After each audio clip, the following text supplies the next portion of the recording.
Hello guys, good morning. Happy Tuesday everyone. Napakagandang umaga ngayon guys dahil malamig ang panahon dito sa California. And the time today is 9:55 a.m. So katapos ko lang guys kumain ng breakfast. So this morning I have avocado toast and then some scrambled eggs. Yun, at saka mushroom coffee. Yun ang breakfast natin this morning. Ayan, mayroon pa akong avocado there sa table. So, ayan guys. So, today, wala. Mag-share lang ako ng ano ang gagawin ko today. Early morning, wala pa akong ayos. I just wash my face. Pasensya na guys sa itsura ko. Ayan, makikita niyo pa rin ang aking dark spot or malisma sa aking face. But actually guys, it's getting better na. May malisma. Before, talagang marami akong malisma sa face. At ginagamot ko naman siya guys, ang aking malisma. Yung ginagamit ko ngayon guys sa aking malisma. Share ko lang sa inyo guys ang ginagamit ko sa aking malisma. Kasi I have this for years na. Mahirap talaga siyang gamutin ang malisma sa face. So, like, quick share ko lang sa inyo guys. Kung may malisma kayo sa mukha, ang ginagamit ko guys sa aking malisma ay ang mostly the spot cream for dark spot. Yan ginagamit ko guys na medicine sa aking malisma. Ayan. Nag-light na siya guys. Nag-break out ako ngayon. Ayan. Laging may pimples. Ayan. Tumutubo siya the same spot every time na nagkaroon ko ng tagyawat. So anyway guys, so yung ginamit ko guys ay mostly yung dark spot cream. Ano siya guys, every night ko siya ginagamit. Dati talagang super dark talaga yung malisma ko dito. Super dark. Nainis nga ako kasi mahirap siyang takpan ng makeup. Tapos dito, may mga malisma rin ako dito sa aking eyelid. Tapos dito nawala na guys ang malisma dito. Oh. Nag-feed na siya dito, medyo kunti pa pero you can barely see it. Ayan, gumaling na siya guys, nag-feed na siya. And dito sa aking mustache area, ay nagkaroon rin ako dito ng light malisma, nagda-dark dito. Pero ngayon guys, ay nawala na guys yung malisma natin dito sa ating upper lips. Yan. So dito lang siya, medyo deep yung malisma natin. So matagal siyang i-treat. But it's getting better, it's getting lighter, no? It's getting lighter. Talagang before guys, talagang super dark talaga yung malisma natin guys. Pero ngayon, it's getting better. So every night I use it. And then, ayan, tapos ginagamit ko guys ng moisturizers. Top of the spot cream ay ang CeraVe PM. Yun ang ginagamit natin na moisturizer sa gabi. At saka CeraVe EM naman na moisturizer ginagamit natin sa umaga. Ayan. And then CeraVe facial wash din ang ginagamit natin. Kasi yun ang nirecommend ng aking dermatologist. Yun ang gamitin natin na product. So far, it's working naman. Ayan guys. So, ipapakita ko lang din sa inyo guys. Nandito ako sa kusina. Kasi magdidilig tayo ng mamaya ng halam. So, ipakita ko lang sa inyo guys ang ginagamit natin na tawag nun? Mostly, yun. Medyo dark sa ating living room guys. Itutulong ko lang yung lights. So, ayan guys. So, dito tayo sa bathroom. Ayan. So, ito yung ginagamit natin na malisma na creamer. Ito guys, oh. May dumating na naman sa akin. Every 2 months, sinusupplyan ako nito guys ng mostly dark spot cream. Ayan guys. Talagang is super help talaga siya guys ng dark spot mo to. Bago pa siya, hindi ko pa siya na ginagamit. So, ang ginagamit ko guys, ang dami ko dito ngayon. And ito yung ginagamit ako dito ng anti-aging na mostly. Pero I stopped using it kasi nagka-irritate ako guys. Nagsulin yung face ko dito. Nag-redness yung reaction ng formula nito. Medyo matapang siya. Ginagamit ko pa rin siya guys, pero not everyday. For anti-aging at saka sa acne. Ginagamit ko paminsan-minsan. Pero mostly, ginagamit ko ay ito.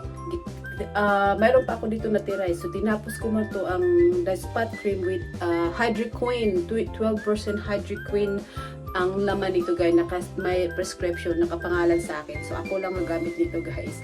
Okay, so, itatry nyo guys mostly, search nyo lang sa Google, mostly, tapos meron doon questionnaire, doctor visit, and we will charge you for $20 for doctor visit. Ayan, tapos tell them the problem of your skin sa doctor dermatologist ninyo, and then magbigyan kayo ng prescription. Ayan, ito may prescription to guys. So, ito ginagamit ko muna. And then, ang ginagamit ko naman sa gabi ay ito, CeraVe. Ayan guys, share ko lang sa inyo guys. Kasi malay nyo, meron karoon din kayo ng same problem as me. Kasi meron talaga gamutin ang melasma. Kasi sa hormone changing ng hormones, nagbabago ang ating hormones. Kaya, nagkakaroon tayo ng mga dark spots, saka, you know, like, breakout like that because our hormones is changing. Na lalong tumatanda tayo, nag-iba ang ating hormones, di ba? So, ito yung ginagamit ko sa gabi, CeraVe PM, at saka CeraVe, ayan, CeraVe, puro CeraVe EM, ayan. Ito naman sa umaga. Actually, I have CeraVe also, yung tinted na, ayan, na, moisturizer sunscreen, mayroon siyang, ayan, colored. Pwede siya pwedeng foundation, like takban. Gawin yung foundation na lang to, tapos maglagay na kayo ng powder sa taas. Yung ginagamit ko ito.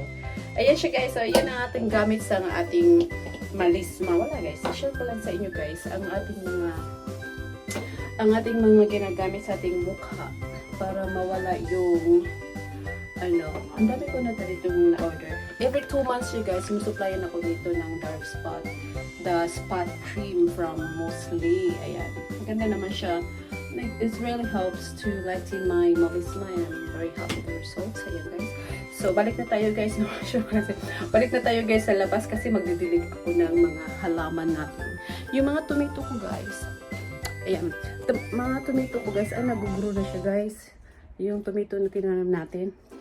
Ayan, isi-share ko lang sa inyo guys. Magdidilig ako. Pero hindi naman ngayon masyadong mainit din naman yung panahon guys. Makulimlim. Malamig. Oh, I spilled the water. Ayan guys, guys. Pakita ko lang sa inyo guys ang ating mga pananim dito. Makulimlim ang panahon. Tingnan mo, walang kainit. Which is good. Malamig ang panahon.